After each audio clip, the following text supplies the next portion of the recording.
Let me tell you it is a privilege to welcome each of you here today for the presentation of an important new report, Building Economic Security in America's Cities. My name is Bill Purcell. I'm currently a special advisor on Alston at Harvard University. I am soon to be a member of the board of CFED. And perhaps most importantly for this purpose this morning, I was the mayor of the city of Nashville, Tennessee, from the year 1999 until 2007. In the last decade, there was a very broad recognition that America's cities were and are on the front lines of homeland security, on the front lines of education reform, and today, as this report makes clear, there is an increasing recognition in our cities and especially among their leaders, in particular leaders you're going to hear from today, that the cities have the ability, that the cities of America have the need to be on the front lines of financial security and financial empowerment. My experience in the city of Nashville was much like the mayors of that time. I focused very directly on housing, affordable housing opportunities. I worked very hard on job creation, job maintenance, and training for those jobs. But I knew then it wasn't enough. This morning, you will hear from the cities who understood that and have been taking steps to fill not just the gaps, but frankly to push this work forward in ways that we only dreamed about, and they're doing the work now. This morning, to present the report, you will hear first from a group of mayors who understand this need and understand what can be done, and then we will move quickly to a panel of leaders from within our cities who have been leading the work, who will talk about the challenges and the opportunities, and then take your questions. You have the agenda in front of you. You have most of the biographies in completer detail, and I will provide them here today. But to begin our program, I want to present Andrea Levere, who has been a part of the Corporation for Enterprise Development since 1992 and is president since 2004. She's been doing this work, and I'm one of the few people in this room that can actually testify to the fact that she's been doing this work since 1977. And because I've known her that long, I can actually give you some parameters that will allow you to do lots of special math and determine exactly how long she's been doing it, how old she is, where she grew up. In 1977, she graduated from Brown University, and she came because she was a smart, bright, and engaged student. She came to Nashville, Tennessee. When we first made our acquaintance, she went from Nashville ultimately to the Yale School of Management, and she's been about the work of helping the people of America ever since.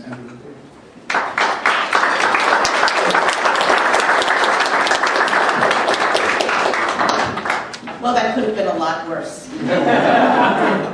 We all did wild things in our 20s, and Bill knows about all of them. So I want to thank you, Bill, for that entertaining introduction and for already fulfilling your duties as a board member of CFED, even before the board officially approves you as our new board member next Tuesday. And I can't wait to see what you do when it's all official.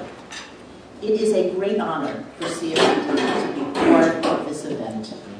And it's almost impossible to imagine that it was just 15 years ago that the field we now call asset building and financial empowerment was born, with the launch of the American Dream demonstration by CFED and the Center for Social Development at Washington University, where the whole idea for individual development accounts or match savings was invented by Michael Sheraton.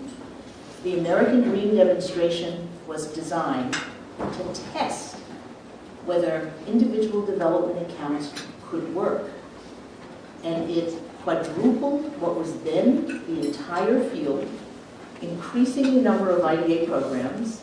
And we have the founder of one of the first IDA programs here, with Connie Evans, who had one of the first ones in the late 90s. We increased the number from 3 to 12. And we were testing a fundamental proposition. The proposition was that low-income people could save. And frankly, it was a view that at the time, nobody believed. The American Dream demonstration not only proved that low-income people, given the same structures and incentives that middle and upper-class people have routinely, can save, but will do so at significant sacrifice because they viewed it as the price of hope and the ability to get their rightful share of what we call the American dream. Within 10 years, the IDA field had blossomed into the field we called asset building, including everything from tax prep to access to basic financial services to auto-enrollment in retirement accounts. Forever changing the way we think about and act to reduce poverty and increase economic security. And now we're in a different stage of the movement. We are here today to recognize and share the pioneering work of the newest players in the field, the members of the Cities for Financial Empowerment Coalition, who have created a singular platform for innovation in policy and practice that is documented in CFED's newest report, Building Economic Security in America's Cities, New Municipal Strategies for Asset Building and Financial Empowerment, the most catchy title we have today. And as I recognize them, let me also thank our other special partners and friends, Mariam Mukia and Ben Heck from Living Cities, and Jasmine Thomas from the Cerner Foundation, who provided both the financial and intellectual support that made this report possible. The challenge and problems we are trying to achieve are daunting. The report documents that 40% of the residents of CFE cities live in asset poverty.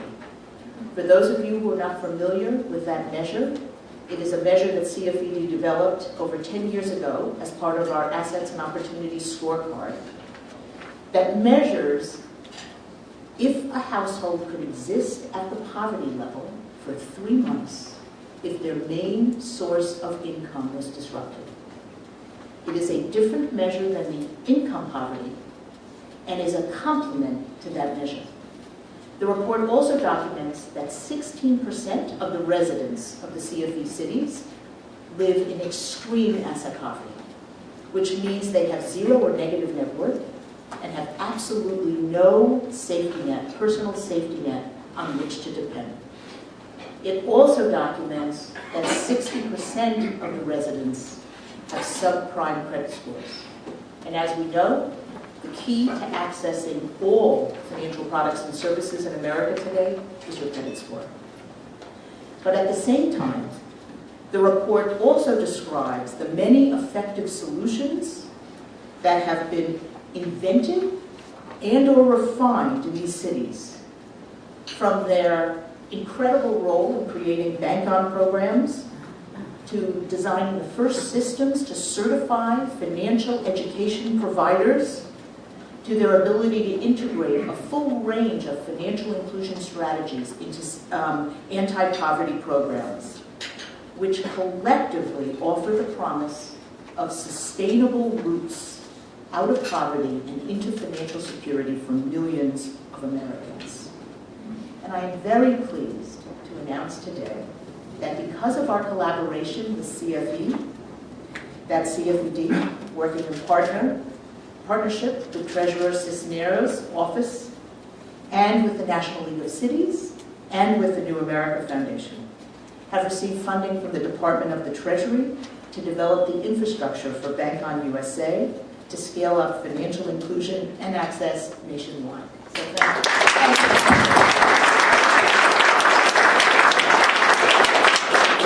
you. In closing, and especially in light of the recent events in Tucson, what inspires me most about what we will hear about and learn today from our distinguished mayors and our panelists is the power and potential of public service to not only make government work, but to leverage the resources and commitments of all the sectors to make real advancements in achieving economic justice and economic opportunity. Thank you all for joining us today.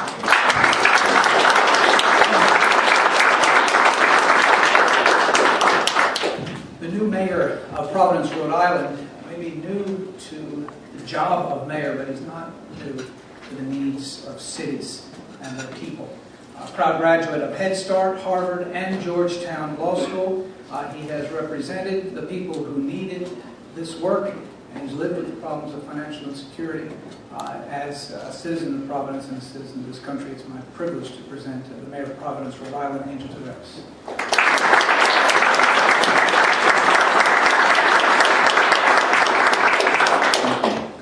I want to thank Bill for that introduction. I appreciate it. And also want to recognize Treasurer Cisneros and Jonathan Mintz and their respective cities, Mayor Bloomberg and former Mayor Newsom, for their great work, the vision and leadership to really address this issue. Bill touched on it just briefly. I grew up with a single mom, so when it came to tax season, I was the one who did the earned income tax credit, or knew that we could fill that out for her. We had furniture that someone would come by weekly to pay down. I had to convince her to use direct deposit. It was not something that she was too much in favor. So a lot of these issues do touch very close to home. And I think the biggest issue is poverty. And our city in Providence has the third highest rate of child poverty in the country. And I always say that a child is poor because their parent is poor. So if we can lift parents out of poverty, we're going to be lifting not only that parent but that family out of poverty. And we're going to stop that cycle, which is key overall. I'm excited about being here because I think this is something that is needed all across the country. And I'm happy that Providence, that we're moving forward to help families and to maximize income. Maximize income and make sure that that dollar reaches as far as it can. But to do it, I know we need to coordinate our efforts to do that.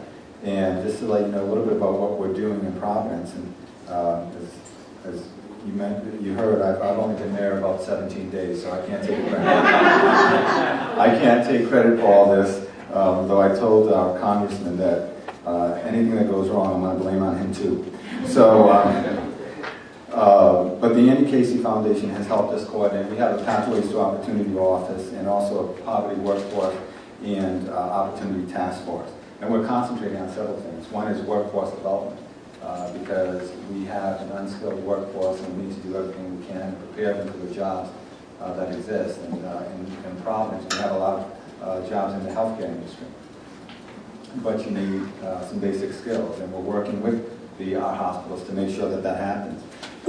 Financial literacy and counseling is something that we're working with families all across the city and state, because especially now where the credit score has become even more important than ever before. And even with a good credit score, you're not guaranteed a loan. And letting people know how you can work on the credit score, letting people know why it's important, that your insurance rates, it affects you in so many different ways. Your insurance rates a lot of times are affected by your credit score as well. What can you do to strengthen your credit score? And why other ways to save. The other thing that we're doing is we're promoting home ownership. We want to build an asset. We want people to own a home. That has been the way for many, many decades, and I think it will continue to be the way. And we have opportunities in Providence where you can actually get into a home even without a down payment. Now, you have to qualify. You have to go through counseling classes. You have to make sure that your income is sufficient. And it's a rigorous process, as it should be. Because once we put them in a home, we want to make sure to keep them in the home. And that's key for us as well. And with respect to that, fighting foreclosures is something that I know that people around the country are trying to deal with because it's so important to keep people in their homes. We are going to be launching family success centers. And really the success centers are going to be focused on coordinating all of our efforts and really working with our community development organizations, foundations, all federal resources, and bringing them all together. And part of that we're doing as well, you mentioned earlier Bank on Providence. trying to get more people to really open a bank account. Our goal is to get 2,000 of our residents to do that over the next year or two. We want to do that because it'll save them a lot of money and can also help promote savings as well. And lastly, the tax issue, and that is, there are so many people who qualify for different credits and they don't know it. Last year we had over $3 million returned through the Earned Income Tax Credit. And that was an effort that we made to make sure that people were aware of it and that their taxes were properly prepared. Education is key on all of this, and so we're focusing on making sure that happens. I think the biggest thing overall, just coming back to poverty, is you need a long-term strategy to combat it. And part of why I'm excited to be here is because this is what you're doing. It's really developing strategies across the country and helping us, the cities, to promote saving, to promote financial responsibility, and let people know what's out there. I said it before, and that is, if you lift a family out of poverty, if you lift a parent out of poverty, you're going to lift a child out of poverty. And what's great about that is once you've lifted a family and a child out of poverty, you've broken that cycle. And so I'm excited about working with all of you to really make Providence an example of what you can do to combat poverty and promote financial literacy and responsibility. I thank you for this opportunity to address you and look forward to working with you. Thank you.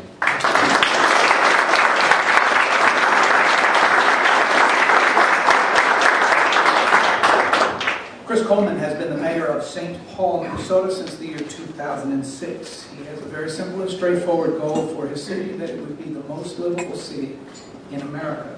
His focus has been on education from early childhood through college. He's been a leader in the National League of Cities as chair of their education committee and in all of their initiatives involving children, youth, and families. He is, if our previous speaker is proof that you can care about these issues and be elected mayor, Chris Coleman is proof that you can care about these issues and be re-elected as mayor. Chris Coleman.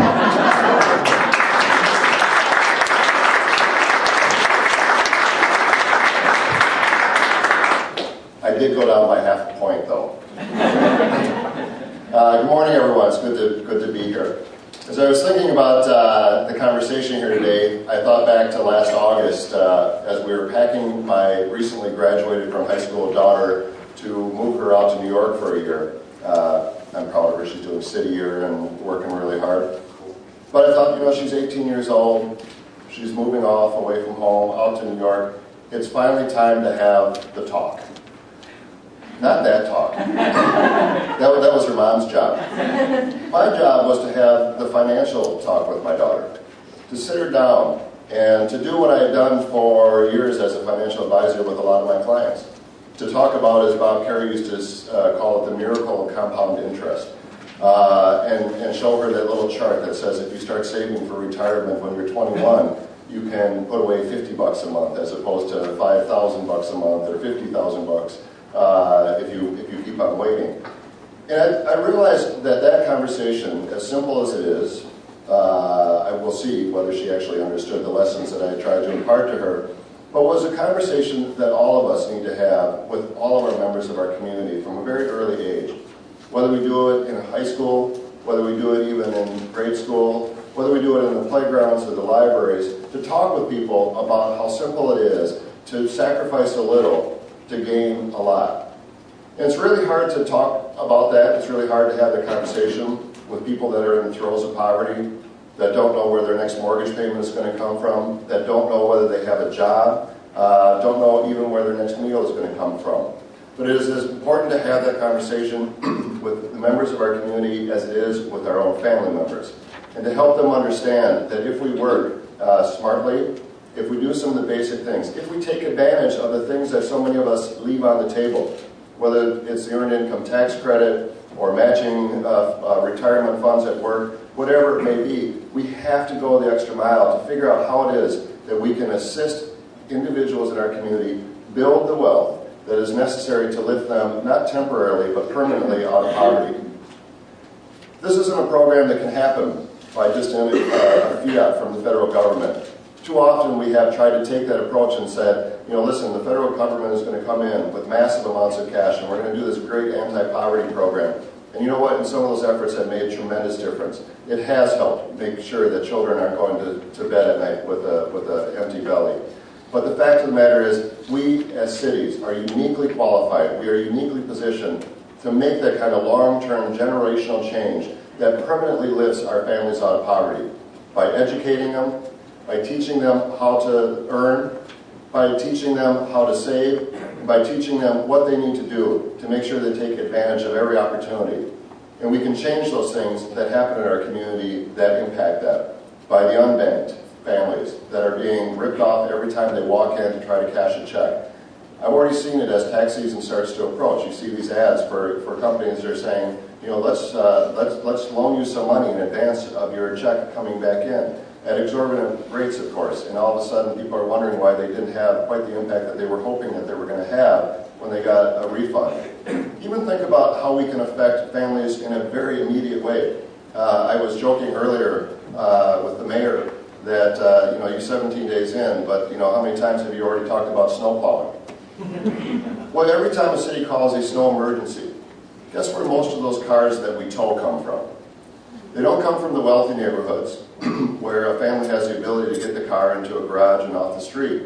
They come from the poor neighborhoods where people are living in multi-unit dwellings, where they don't have an opportunity to move that car, may not have access to a TV or access to just basic information to even know that a snow emergency is coming, or that car might not start, and they might not be able to get it off the street.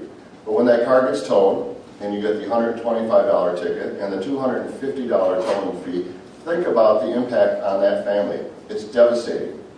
And that, but for that want of $250 or $300 that family is now out, that can set a chain of reactions off that will permanently impair that family. So even think about something as simple as that. What do we need to do to go the extra mile as a city to help those families understand, get the car off the street, we got to plow, we got to do those things. But we also have to, we can't just blame them. We can't just sit there and say, well, it's your fault. We have to understand that that action that we take at a city level will have a permanent impact on that family. And let's start devising strategies to do things differently. Let's form neighborhood networks to go out to the community and say, do you need some help with this? Let's get some folks. That's a real simple idea. But that $300 that family will lose could be the difference between making it or breaking it. And we need to understand that. So when we work with our corporations to help enroll our families in 401k savings accounts, with a matching account, teaching them a lot of our families start off, they work at a Target or a Kmart, and they don't really see themselves being there for any length of time. So let's talk about the concept of portability. You know, you don't have to worry about whether this thing happens here, whether you'll be able to take advantage of it. There's so much education that we can use our facilities to impart. Use our libraries, use our parks, reach out to our families, use all of the strategies that all of you in this room know so well, and let's make sure that we do everything that we can on a local level to take our families, to provide them the knowledge and the power that they have to lift themselves up from within, heal within, using advantage, taking advantage of every opportunity, and then we will have made a fundamental difference for the families in our community. In those statistics, about 40% of our families in the poverty will end. They will change. And we will have all of our cities, the most livable cities that we could possibly be. Thank you.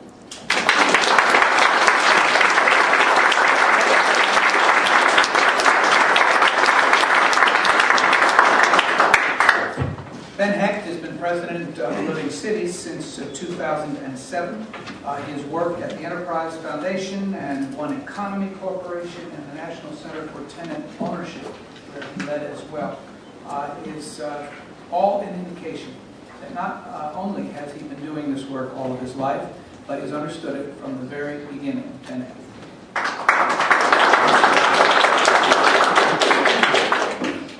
Just for the record, I haven't been doing it as long as Andrea. Thank you, Bill, and thank you for being here. I was hoping you were going to introduce me as mayor, but that's all right. Congratulations to CFED and to the Cities for Financial Empowerment for the work on this report and for the new grant and for their leadership on this work. I really am honored to be in the same room with folks who have really pioneered this work, starting with Mayor Coleman, who we do a lot of work with in St. Paul, and has really been a leader not just on these kinds of issues, but on really reinventing, reimagining how cities can be places that must be places of opportunity for low-income people. But also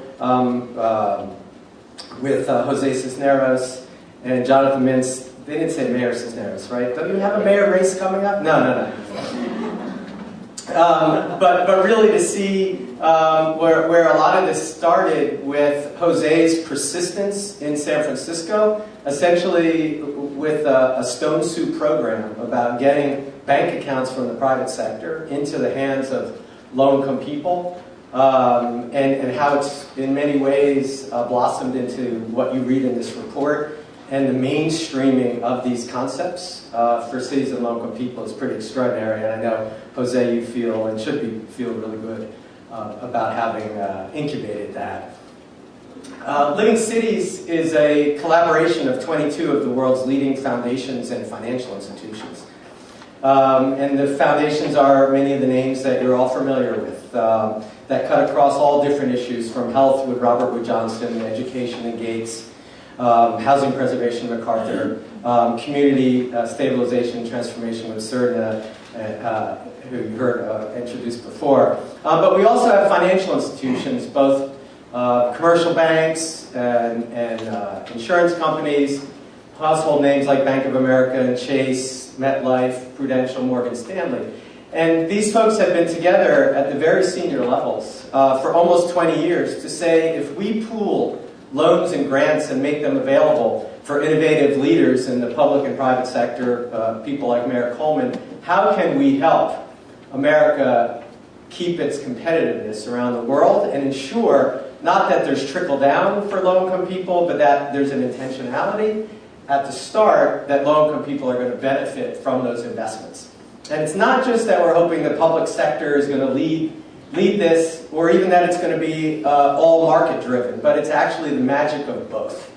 And that's really where we spend most of our time, is trying to figure out how do you blend philanthropy and financial institutions together to really create three things. One, people who are able to take advantage of economic opportunity and achieve economic prosperity.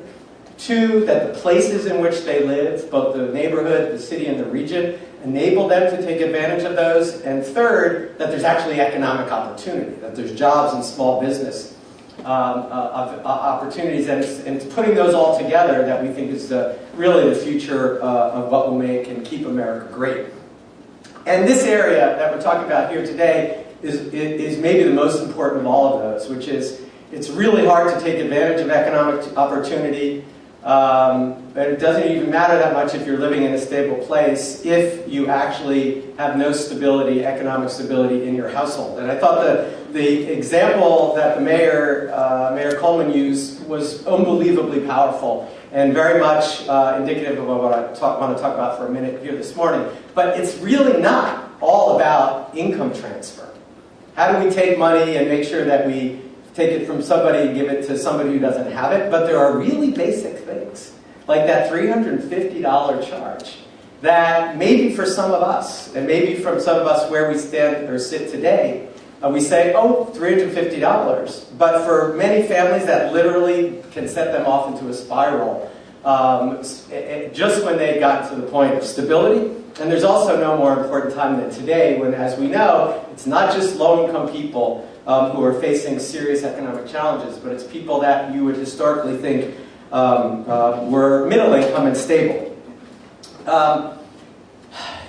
There are a couple things, and then I want to stop. And one is, what's really exciting about this work is that we're seeing some of the cities in this report and otherwise who are actually establishing these new normals with the way they actually do their work in cities are ways that are going to benefit low-income people, not even necessarily with new money.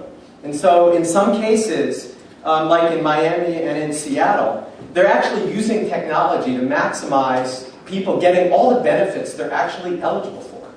And I don't know, I know, Mayor from Providence, you probably experienced this in your own life, and many of you in the room may have as well, but just, you might think, logically speaking, that if you are eligible, you go down, you spend 5 hours, maybe not treated all that well, but you get approved for a housing subsidy.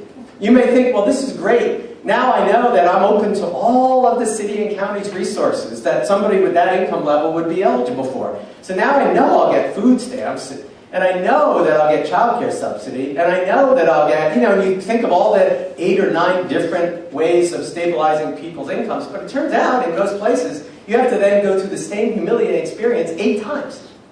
And it doesn't even mean you're going to be able to get those relationships, those benefits. Some places are actually saying, you know what, now that we know you're eligible for that, we'll make sure through technology that you'll get what you're eligible for in the city, the county, and even the state. The other is this work is really challenging long-held assumptions, and Andrea talked about some of those, but said like many people actually have believed that low-income people can't or won't save.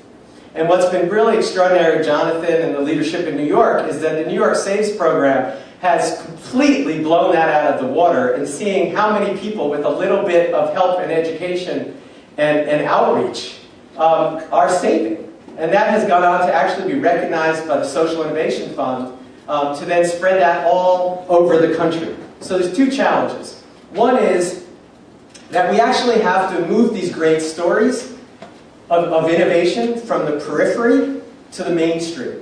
And that too long people say, this is great. Oh, what they're doing with Bank on San Francisco, I love that. What they're doing with Save New York, I love that. But the reality is, as long as those are only the handful of things we can recognize and talk about, all they are is nice little programs. We have to move them from the periphery, which is where really most innovation sits, to the mainstream. The other is that we have to do what I think this report really does celebrate, is that we have to recognize that there is an important role for the public sector in doing this work, but in doing more. And in that the public sector won't solve all our problems, but a public sector that is underinvested in and has no capacity to even take advantage of the simple things that they can do, doesn't do any of us any service. And I think what's great about this report is that it really shows that with public sector leadership, they can leverage these resources that they already control to really benefit the long-term financial health of low-income people. So I end with this, and I think of this as in the context of Martin Luther King's celebration on Monday, but he used a phrase that I really like and I sort of think of probably every morning, which is that there's an urgency of now.